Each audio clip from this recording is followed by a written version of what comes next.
Assalamualaikum warahmatullahi wabarakatuh. Alhamdulillah wassalatu wassalamu ala rasulillahi wa ba'd. Yang kami muliakan segenap pemirsa dimanapun anda berada, pada kesempatan kali ini Al-Fakir Ahmad Mubarak bin Muslih akan menerangkan tentang bagaimana kita berpola fikir yang benar. Maka dalam pola fikir kita dituntun oleh Allah Subhanahu wa taala, seraya Allah Subhanahu wa taala memesankan kepada kita semua tentang supaya kita bisa berfikir yang benar. Allah Subhanahu wa taala terangkan di dalam surah An-Nahl, wa anzalna ilaika dzikra litubayyana lin-nasi ma nuzzila ilaihim wa la'allahum yatafakkarun. Sesungguhnya kami turunkan kepada kalian dzikra Al-Qur'anul Karim. Untuk apa? Supaya kita bisa benar dalam berfikir. Maka dari itu, dalam kesempatan yang singkat ini, izinkan kami ingin menerangkan tentang bagaimana sebetulnya pola fikir yang benar. Maka yang pertama di dalam pola pikir ini, itu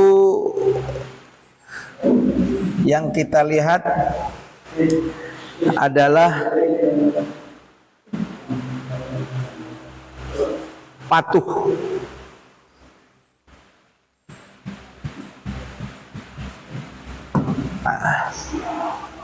Di dalam berpola fikir kita harus patuh.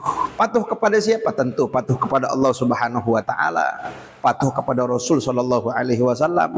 Dan juga di sini kita harus patuh yang paling utama terhadap orang tua kita. Patuh kepada sini orang tua.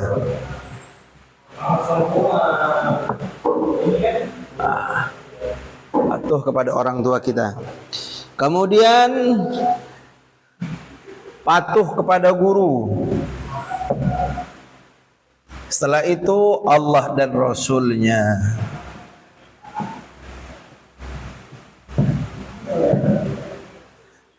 Di dalam berfikir kita harus patuh. Patuh kepada apa yang telah ditetapkan, dikonsepkan Allah Subhanahu wa taala kepada kita. Itu yang pertama. Yang kedua, di dalam berfikir jangan sampai lupa pola fikir kita itu terbentuk karena bacaan. Maka yang nomor dua adalah Iqra. Lihat bagaimana Nabi SAW pertama kali turun kepada beliau firman Allah Subhanahu wa taala adalah Iqra. Iqra bismi rabbikal ladzi khalaq. Iqra. Bacalah. Ini merupakan jendela kehidupan, jendela ilmu dari Iqra. Yang dimana Iqra ini harus menjadikan kita menambah wawasan. Setiap hari kita baca, setiap hari kita tambah wawasan. Itu yang kedua. Maka yang ketiga, tidak hanya kita di Iqra sini, tapi yang ketiga di sini adalah harus adanya penghayatan. Penghayatan. Setelah pertama patuh Allah, Rasul, orang tua, guru. Kemudian kita membaca. Lewat jendela membaca ini kita akan terbuka dunia. Setelah itu menghayati. Menghayati dari segala macam bacaan kita. Kita hayati, kita cerna. Kemudian dari penghayatan ini itu kita akan kembali ke yang keempat, qalbun. Yang keempat pola pikir adalah qalbun, hati. Bagaimana seseorang itu, inna fil jasadi mudghah, sesungguhnya di dalam tubuh bagian kita ini ada yang namanya hati. Idza saluhat saluhal jasadu kulluh, apabila hati ini betul benar maka seluruhnya akan benar. Maka hati, di dalam hati ini kita akan melihat bagaimana jendela dunia yang ada. dunia. Yang sekarang kita hadapi itu di situ penuh dengan tipuan. Innamal hayatud dunya la'ibun wa lahwun wa zinatun wa tafakhurum bainakum bil amwal. Adanya dunia itu panggung sandiwara, semuanya penuh dengan tipuan. Nah, di sini dunia penuh dengan tipuan. Selain di dunia penuh dengan tipuan, Al-Imam Ghazali menyebutkan ad-dunya kadzbah. Dunia penuh dengan kebohongan. Maka dari itu di sini dijaga hati. Yang kedua, yang dijaga karena di dunia ini serba tipuan, ada juga di sini yang namanya ujian. Allah Subhanahu wa taala menyampaikan, ahasiban nasu ayyutraku ayyaqulu amanna wa hum la yuftanun. Apakah kami biarkan mereka itu mengatakan amanna, kami beriman kepada Allah, akan tetapi tidak kami uji keimanannya. Mesti ada ini ujian ini. Di ujian ini kita tingkatkan keimanan kita kepada Allah Subhanahu wa taala. Kemudian yang terjadi ketika kita di dunia ini apa itu?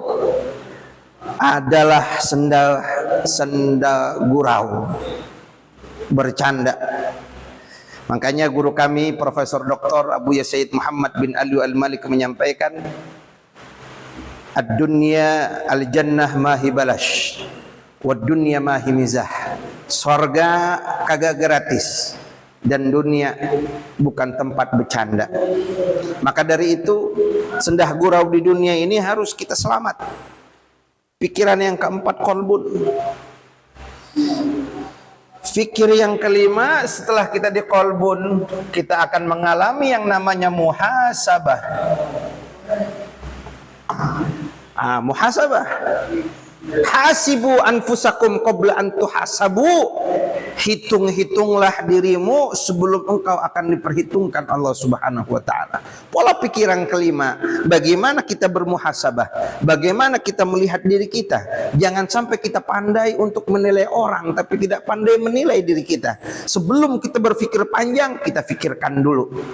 Di muhasabah inilah kita akan melihat. Yang pertama, kalau kita di dalam muhasabah ini benar, outputnya adalah istiqomah.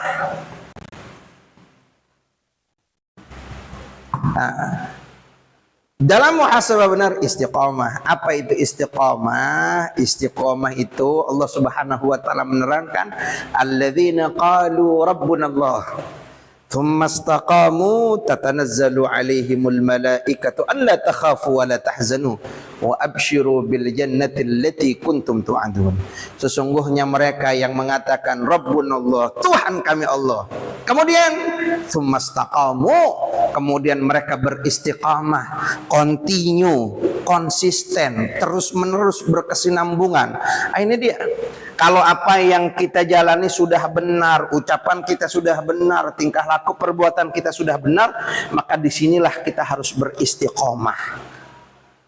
Kemudian kalau kita tidak benar, dalam artian salah, maka di sini kita harus taubat. Nah, kalau benar istiqamah, kalau salah taubat. Maka dari itu Nabi SAW berpesan kepada kita semua selaku umatnya, la kabirata ma'al istighfar. Enggak ada yang namanya dosa besar kalau diiringi terus dengan taubat, dengan istighfar. Wala saghirata ma'al istimrar, dan enggak ada yang namanya dosa kecil kalau terus menerus continue melakukan. Kalau benar istiqamah, kalau salah taubat kembali kepada Allah Subhanahu wa taala. Ini poin yang kelima. Kemudian poin yang keenam,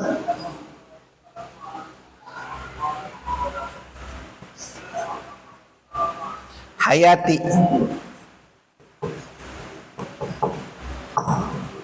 Penghayatan.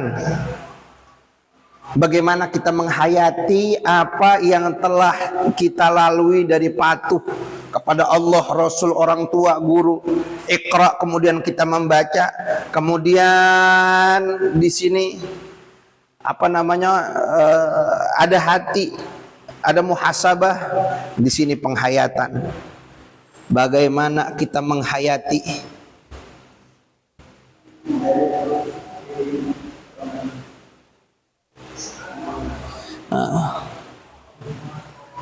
Dan setelah itu yang terakhir, inovasi.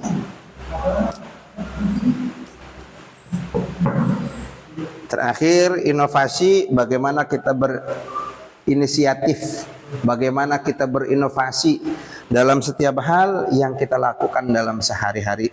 Maka dari itu, mari kita menggunakan pikiran kita dengan baik, dengan tata cara pola pikir yang dimana tujuannya supaya kita benar-benar menggunakan akal kita dengan benar.